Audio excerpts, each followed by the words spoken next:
Hi friends, in this video, I'm gonna share with you how to create the best media kit you can to gain collaborations with brands and with hotels. I'm gonna tell you exactly what they're looking for in a media kit to work with you, and the one bonus tip that will show you what absolutely not to do that could totally sabotage your success. I recommend you watch the full video. Stay tuned.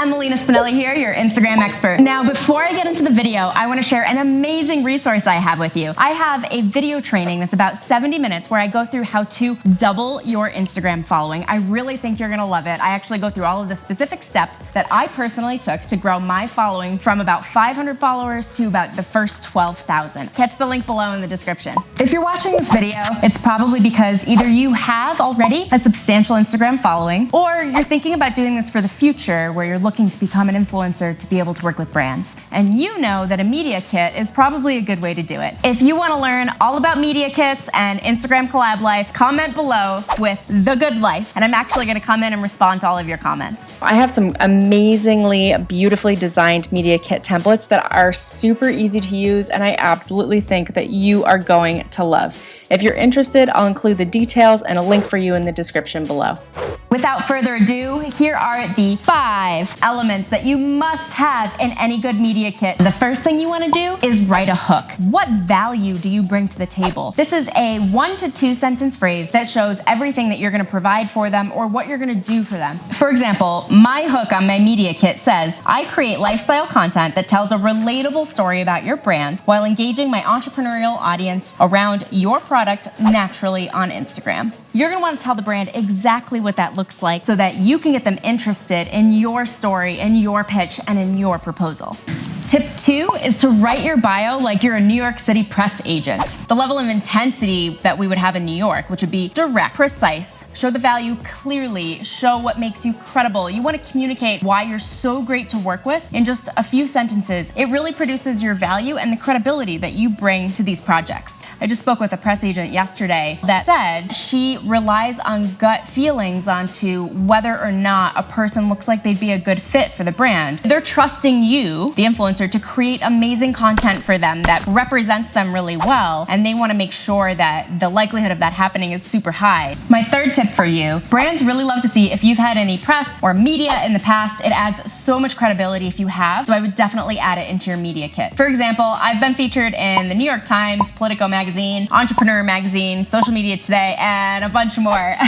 But what I really love to do is add those links to the articles that show and feature me in my press kit so that brands can see the credibility that I have behind my personal brand. You may be thinking, Emelina, that's great, but I don't have big press articles. If you have ever written as a contributor to any other website that show your value and your expertise and your knowledge, even on your blog, you can put that in this section. Show examples of your writing, examples of your work, and where they can see your professional content in another venue. If you have ever had your content on Instagram reposted on another account that's credible, that's actually really great content to show as well, to show that other people also value your content to the point where they are literally reposting you.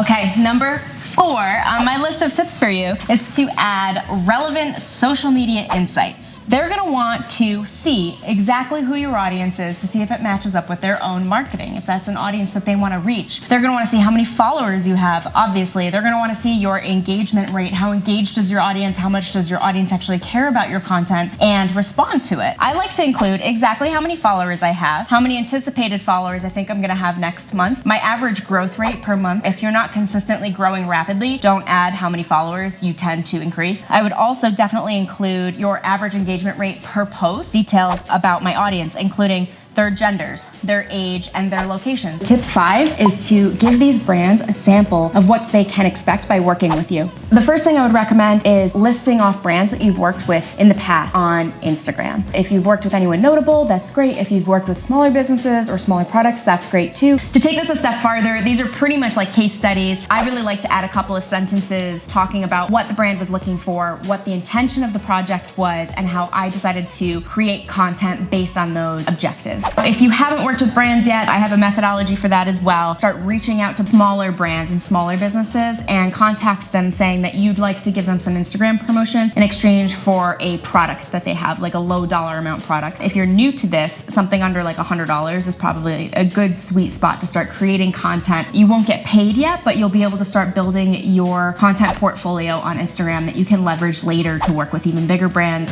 I have one last bonus tip for you, is to not include rates in your media kit. We all have rates on what we expect to receive and in exchange for our Instagram promotion. The thing is, when you contact brands initially and give them a media kit that includes rates, I wouldn't say they do this all the time, but I would say probably 80 to 90% of the time, they will actually cut the rates down, and they generally don't take into account the additional aspects that you can negotiate. For example, things like exclusivity, most brands don't tell you up front, but it's really important to know, are they expecting you to not post about ice cream, let's say for 6 months after working with them, if they're an ice cream brand? That's something that's really important to pay attention to. So open yourself up to negotiate better rates and to negotiate pricing that is more accurate to the scope of work. When you want to actually negotiate your rates, this moves over to a sales conversation via email or via phone, whichever is easier for you.